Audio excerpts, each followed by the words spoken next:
असं म्हटलं जातं दादा, असं म्हटलं जातं हिमालयाच्या मदतीला सह्याद्री धावला, सह्याद्रीच्या सह्याद्री मदतीला आलेला आहे. दोन्ही मराठा तरुण महाराष्ट्रीयन आहात तुम्ही आणि एकाने दिल्ली जागवली, एकाने राज्य गाजवलं.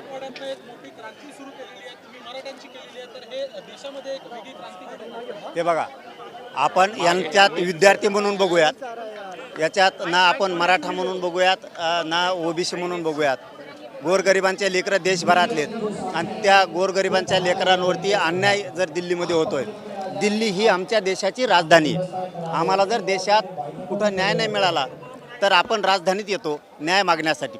इथं गोरगरिबांचे लेकरं विद्यार्थी न्याय मागायसाठी आलेत आणि सोनमजी या ठिकाणी आंदोलनाला बसले आणि त्यांच्यासोबत अभिजित भैयासुद्धा बसले. आपण त्यांना साथ दिली पाहिजे, कारण क्रूरपणानं जर सरकारनं त्यांच्यावरती हल्ला केला आहे तर आपण मदतीला का जायचं नाही. आम्ही ताकदी नाहीत. काय असतं बरं का, आपणच निवडून दिलेल्या लोकांना जर माज आला, निवडून दिलेल्या लोकांना जर त्याची जाणीव राहिली नाही तर त्याला जाणीव करून द्यायला लागती. तू आमच्या जीवावरती येत, तुला आम्ही पाडू शकतो, गावागावात हिंदूसुद्धा देऊ शकणार नाही.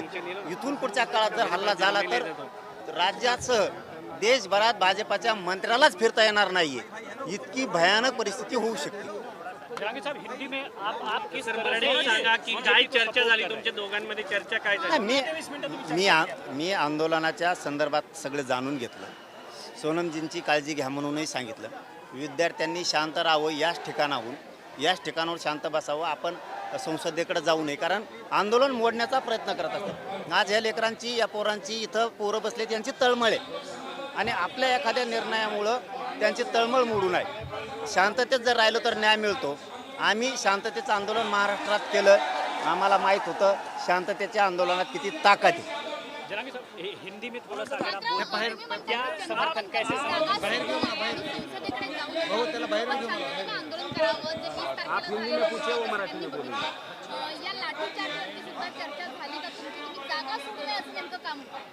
हे बघा, शांततेत आंदोलन करायला लोकशाही मार्गानं कोणीही रोखू शकणार नाही. इथून जर जागा सोडली तर हे सरकार हल्ला करतंय आणि पुन्हा मोडून काढतंय. जंतर मंतरची जागा ही आंदोलनासाठी. या ठिकाणी आपल्याला शांततेत आंदोलन करायला कोणीही रोखू शकत नाही.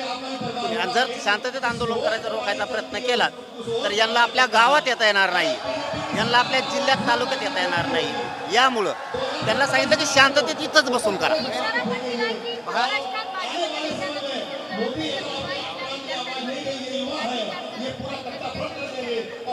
काय झालं?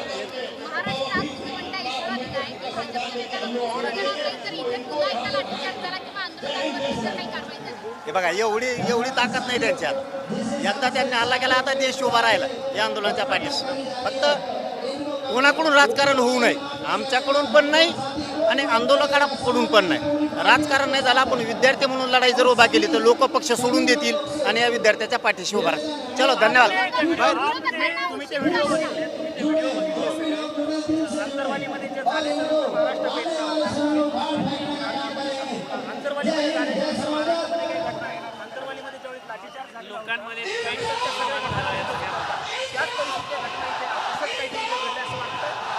काय झालंय, सरकारला निवडून दिलं आपण गोरगरिबांनी आणि त्याच गोरगरिबांच्या लेकराचे मुर्दे पाडायचं काम सरकार करायला लागलं.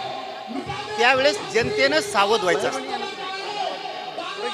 भाजप म्हणून चालत नाही, महायुती म्हणून चालत नाही.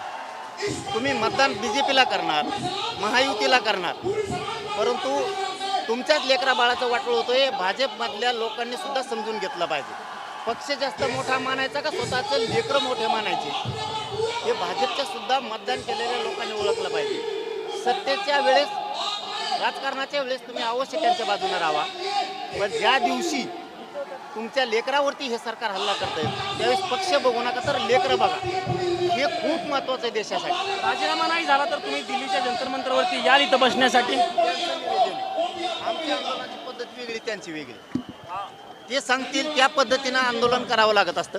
ते ज्या वेळेस हाक देतील त्यावेळेस आम्ही येऊ, असं त्यांना आम्ही शब्द दिला. पण एक प्रश्न असा आहे की हे आंदोलन अधिक सर्व समावेशक झालं पाहिजे असं वाटतं का? म्हणजे छत्रपती शिवाजी महाराजांचा फोटो पण व्यासपीठावर, मंचावर असला पाहिजे, म्हणजे सर्व समावेशकतेकडे तर गेलं पाहिजे आंदोलन. मी या आंदोलनाकडं विद्यार्थी म्हणून आलोय. ज्याची त्याची भूमिका असते. आपण कोणाला भूमिका सांगू नये हे करा. मी स्वाभिमानी आहे, कट्टर आहे. मी माझ्या पद्धतीनं लढत राहणार आहे. पण मी आज इथं विद्यार्थी म्हणून आलोय.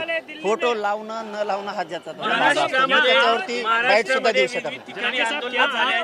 भविष्यामध्ये जर असं आंदोलन झालं पुन्हा तर तुम्ही त्या आंदोलनामध्ये सहभागी होणार का? त्यांनी जर हाक मारली शांततेच्या आंदोलनात तर मी येणार. दिल्ली आने वाले हैं, दिल्ली में आंदोलन करेंगे, धमकी दे दी है सरकार को आपने. आणि सरकारने फार मोडूनच काढलेत लोक. त्याचं काय मी आता नुसती धमकीच दिली. फक्त तुम्हाला महाराष्ट्रात आणि देशात फिरून द्या धमकीच दिली. पण दिली कधी? तुम्ही हाणल्यावर. आता तुम्हाला जर एखाद्याने चापट लावली तुम्ही गप बसता बूम फेकून हाणता ना टकोऱ्यात त्याच्या. आमचे लेकरं गोरगरिबाच्या खेड्यातून आलेत आणि तुम्ही इथं दिल्ली आमची राजधानी आहे. दिल्ली म्हणजे प्राण आहे या देशाचा. इथं तुम्ही आमच्या लोकांना जीव घालायचं सोडून दांड्याने मारायला लागला. तुम्हाला कशी सुट्टी देणार राव? निवडून देणारे आमचे मायबाप आहेत तिकडं देशात. आणि ज्या मायबापांनी निवडून दिलं त्यांच्याच पोरांना आणि पोरींना तुम्ही इथं मारायला लागलात. शांत बसणार कसे? क्षेत्रीय मराठी आहेत, आम्ही शांत नाही बसू शकत. अरे सॉरी, हिंदी शिकलो का पहिली बाईट तुम्हाला बघू शकतो मनोज जरांगे पाटील या ठिकाणी आले होते. त्यांनी